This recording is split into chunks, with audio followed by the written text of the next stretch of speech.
Welcome to Percussion Perspectives, a podcast by Henrik Knapper Larsen and Håkon Steine. Each episode of Percussion Perspectives features one or more musical artists in conversation about musical education, practice, and aesthetic and sociological perspectives. In this episode, I talk to my old professor Einar Nielsen about music theater, the rise of contemporary music in the Nordic countries from the 60s and on, and finally something about interpretation and how to teach music. Enjoy.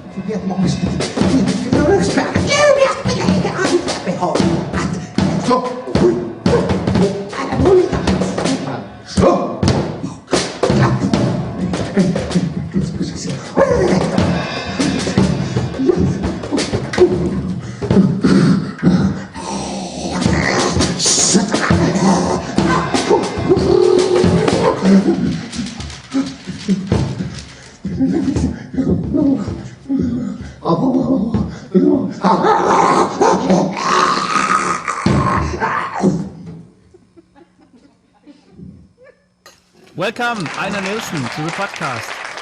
Very happy that you would participate. And when I was studying with you, I remember that you always asked me a lot of questions. So I'm very happy that today it's my turn. So you played 635 works by 235 composers during your career. Can you see a common artistic idea that has defined your career, or that you would say is your trademark or something like that? Oh well, that's I have no overview over my production. Of course, I have written it down, but I can't remember all these things because I think I have been rather busy through my life. Started as 10-year-old playing, so that's many years. Of course.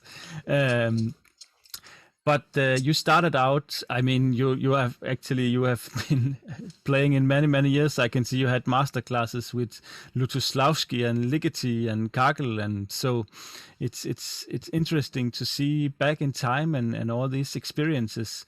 Can you tell us a little bit about these very early years and how it was to be part of that contemporary music development? Oh well, yes.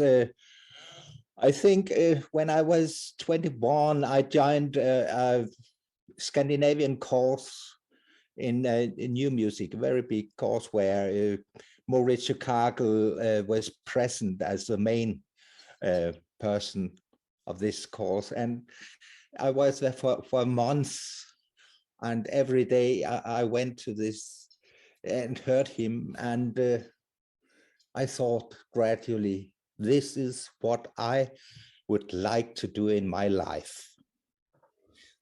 So I think there I started to think of my more classical career at that time, to that I will do some of his work. Yes. Yes, and you actually went to him and worked with him for some time, right? No, I think the past 12 years or something before I met him. So I started myself by I think it was a piece Sonant, which I performed with small groups, and then I've made a solo piece of his. You can do that. Faites votre jeu. Yes, do's. Yes. Yes, I have seen you perform that many times, and it's always extremely funny. I believe. But so you played a lot of Kagel's music in the early years, but when was it that it took 12 years to meet him? Well, I think I asked him at the end of this course if he would teach me, but he said, he had no time for that. So I said I had to go my own way. Okay, and how was it to? I mean, there was probably no other you could turn to and learn from in that area. How was it to start that journey? Oh, I went some course, in Aarhus, where I lived at that time, and took lessons in yes, as an actor. And I went to Lars Johan Werle's courses in moving your body, and so there were many things I did to learn to perform in other ways than just playing. And what did it do for your playing? As what was there a change at that time when you were studying these things? Well, it became, yes, I think it was a change, but it became a part of me. I also took song lessons for 10 years, and such things. So when I started to do such pieces, then the composers started to use this in their music also, where I was this person talking or singing or whatever. Yeah, so you could say you were one of the first Danish percussionists to develop this performance role. Yeah, Kagel himself invented this what we call instrumental theater. Yes. And have you worked with that also with students or other professionals in that area? Did you make some groups, or what happened in those years? Yes, indeed, I would say indeed in Aarhus I made a group for new music. It was totally, yes, there came a lot of students and we made big performances. And later on in Gothenburg, I did the same. I had an ensemble there too. So they had to suffer that. And how would you say? I mean, I guess you have had a lot of students during time that didn't know contemporary music well, or thought this new ideas of drama in the music was maybe not what they were seeking after. But which tools did you use to convince people that this was a great way to go? Well, in Gothenburg, I was convinced that it was the first thing to do for a student when she started at the school. So we made a concert in September every year, and there at least one and often more pieces was with this kind of music. So they knew it at the start. And this had an impact all these years, I believe. Okay, let's turn to a very big festival that has been in Aarhus for extremely many years and unfortunately stopped about 10 years ago. The Numus Festival, where I know that together with Karl Aage Rasmussen, you were one of the people that really did a lot of work in that festival. Can you think back of those years and see if there's any ideas that would work in the modern world of today, or concepts or ideas that you used for making the festival that big success? Well, it was special years.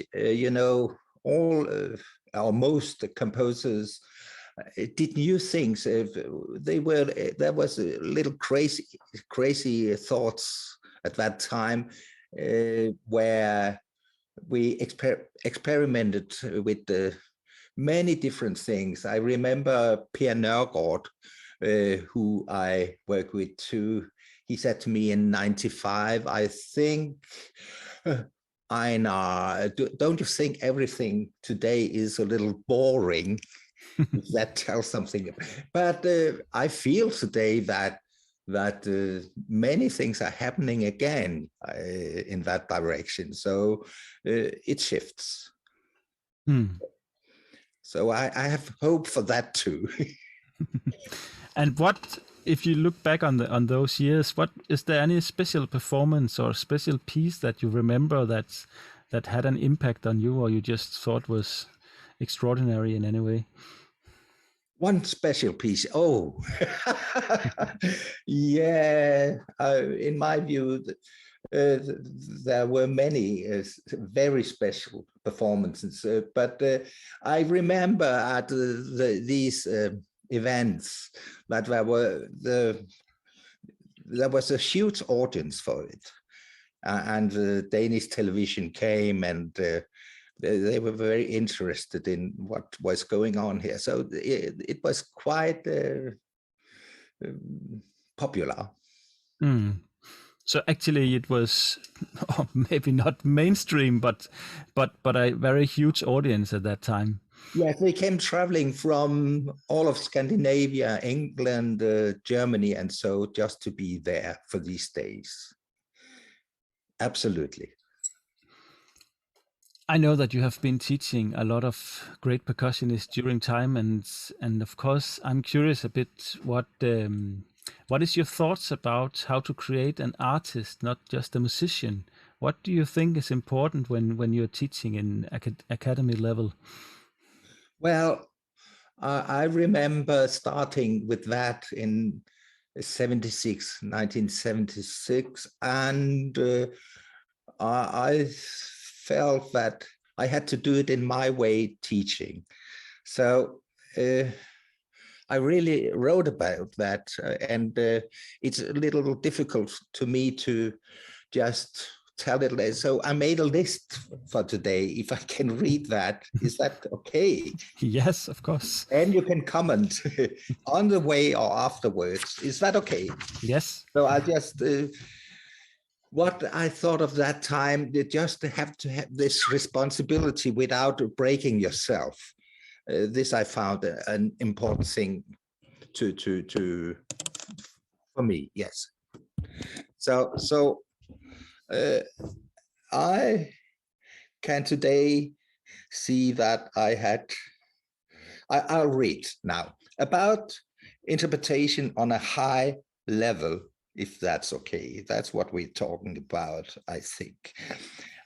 I would prefer to start with teaching, which includes pedagogical aspects, then to go on with the practice, which constitutes the whole basis of experience for being able to speak of interpretation before going to interpretation, because I see these three steps as interconnected and more or less blended into an inseparable mix by dealing with them.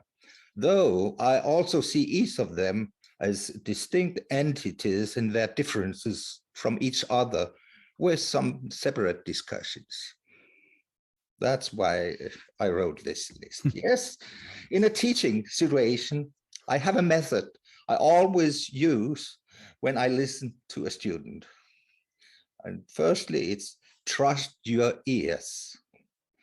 And secondly, let the student reflect. And about trust your ears, close your eyes and fight your thoughts until you are sure they have disappeared. After listening that way, be blank and free of thoughts.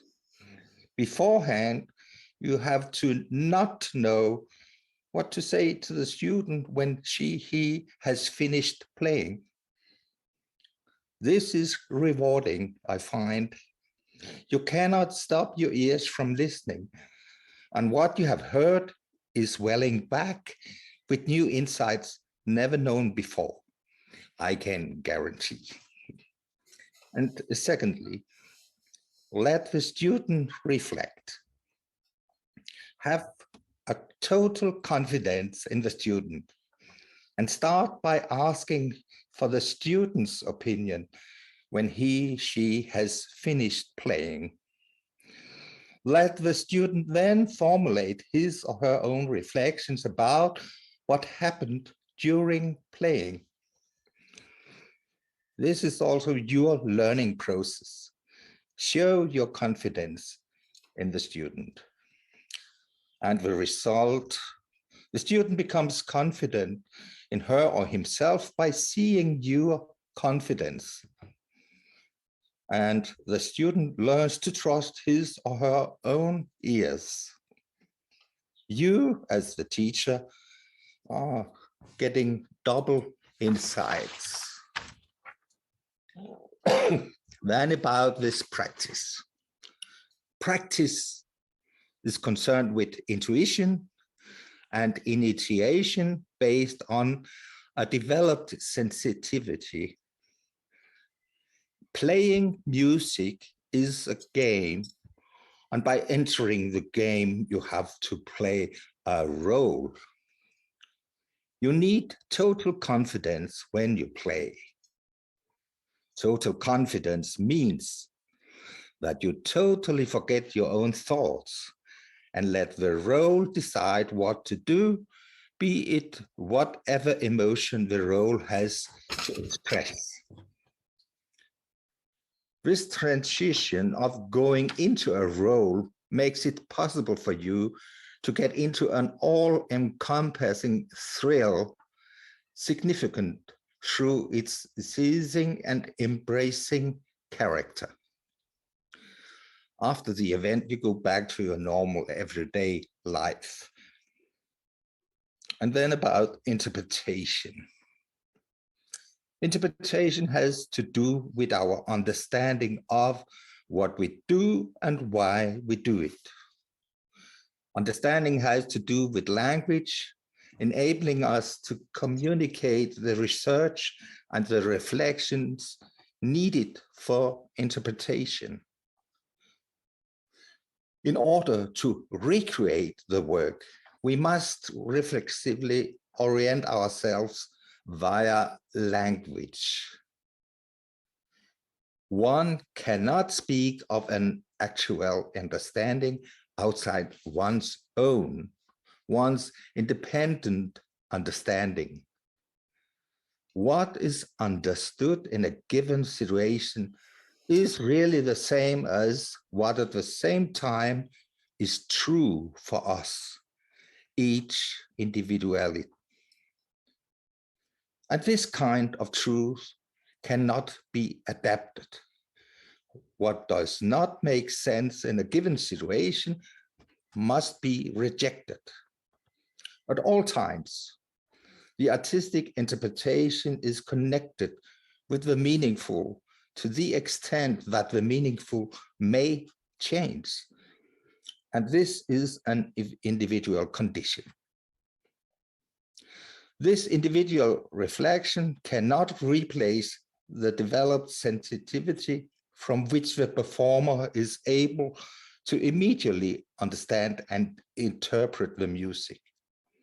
But it adds other dimensions to the interpretation. In short, the reflection creates the distance that at all makes it possible to question your performance. And this critique of the performance represents your opportunity to be able to correct your interpretation if the interpretation does not make sense. So that's what I wrote about it. Yes. Quite specific. Yeah. That's really interesting. And of course, something that we can at all times refer back to as interpreters. And what do you think what is the temperature of the music life today? Is the general artist aware of this role as interpreter? I think that has always been a problem. I do. Because there are, of course, you believe in all these things I said here, but you often forget one thing, which is to put yourself aside for being in this role, which I'm talking about. So then you get the attention not to the music or to the performance, but to yourself somehow. And of course, this can also be very good, but you don't hear the music anymore. And what would you start with? Let's say that the ego is a lot in front. That's a common thing for us musicians, and you want to really explore this approach to interpretation. What would be the starting point? Well, first of all, and this I have often done by talking with the musicians after a performance, then I go to one or maybe two there, or I say, don't look at the audience. That's the first thing I always say, because this in itself will draw attention away from the music. So when you perform that, you are like being in your own world. So this I really do think is the first thing to do. Hmm. And what is the next step? Well, there I can say one thing too, which I may, at least myself has done a lot. Concentrate at something in the room, maybe on the floor or something. Concentrate there so that you are not concentrating on yourself, because then you know the music and your ears function, and then you suddenly forget your own problems. Hmm. And all this maybe also makes a threat to your artistic research and your work on how we judge music performance. Can you say a little more about that? Well, yes, this going into artistic research in itself was new to me. I have written all my life. I have that. But I maybe in 1998 I joined some what's called conferences. I started to that and got very interested. And I read philosophers, especially Hans-Georg Gadamer, who wrote a lot, but also his book on the hermeneutics, the new hermeneutics, which is called Wahrheit und Methode. It's truth and method. And that's what's just fascinating. So near he comes what you can experience on a stage. He was not a musician himself, he was a philosopher.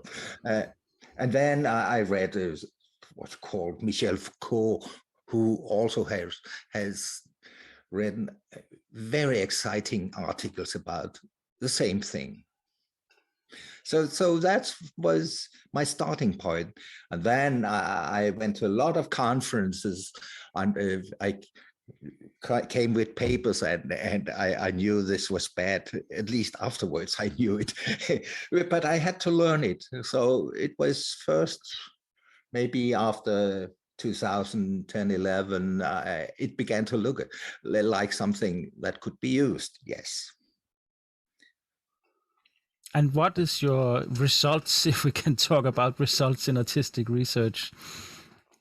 Well, I haven't made a lot of articles, but I would trash them all, but for maybe the three last. I have where I have two that has been published, and then one I did with a colleague who was a real researcher, and we had a wonderful job together, and we wrote three articles. One of them I did, and we corrected each other, because when I do this, I will do it on with the art as the foremost. It's what it's all about. If it's not about art, you cannot write about art. So I think my input was to come with my experiences. Yes, and that study about the judging of music performance, is that one of the newest ones, or? It's the newest ones. It's the newest ones, and I'm very happy. It's not yet published. It's in print, as you say, but here there are Corona, so it takes some time. Yes. Of course. But what are the main findings in that Well, article? I really, well, we interviewed 15 teachers, I think 8 in Sweden and 7 in Denmark, from teachers on the highest level. And I think I was asking in my way, of course, and often asking about meaning and what do you mean by that? And it went out that they had a lot of thoughts about interpretation. They had a lot, and they said we cannot say any words about it, but they had so many words but they don't see this fact. So afterwards, when I found out about this what's called, I can find it, but it takes too long time. I found 4 categories which we use as teachers. And the first is the feelings, emotions. And the second one is presence. And they all belong to this where words are difficult to we cannot explain it directly, so we have to use some time to find the right words. And then the third was the understanding, and the last one, the fourth category, was the independence, which we started with, I think, here. Yeah, the independence. And you can start wherever you like, but that's what I found their thoughts about. But it was separate for each teacher. Mm-hmm. There was a weight on mostly these emotions, feelings, and then fewer teachers talked about understanding and independence. But if they all worked with independence, of course, but they did not know that this had with that to do. Yes. And independence means that the student or the performer has his own approach or own way into the interpretation, or how do you explain yes, that? I mean, your thought, of course, it's so easy to be dominant, and I'm a very dominant teacher. So I always had to hold myself back in somehow. So that's why it's from the very start that you have to just let them talk and let them think, and then you can come in and in a dialogue talk about these things afterwards. Because if you go in and tell them how to do, then you won't find this independence. Of course they'll find it maybe, but it would take more years. And how do you combine that with let's say working with the basics, or defining a curriculum or things like that? Are there any ideas of that in the teachers that you have interviewed? Well, first of all, I accepted what they came with. They have been admitted at the school, and they have been they're learning lots. They are very, very good when they come. So I didn't try to change anything, just accepted it. And then on the way, I could do something like, for example, standing at the instrument. I know you yourself do a lot of that, and just provoke them to move their body. and try to stand that way or to walk around and while playing such and just totally basically get them free in the body. Yes, that's one thing. So a little more personal questions. So what makes you happy? Well, yes, I'm very happy to be alive today. I think I cling to life. I think you as a musician lives for bringing life to other people, and then you enjoy life yourself. So you give so much if you are so lucky to be on stage, and then I'm happy of what I have done, and I'm still happy of that, and I still can perform sometimes a year and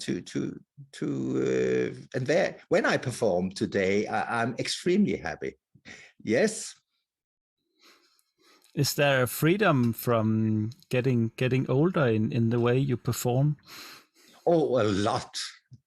A lot, of course. I think that came, I have been nervous as a young person, shaking my hands, and forgetting things and done scandals by that. And Alice, still, you can learn a lot about making mistakes. Yes, I think it's fascinating.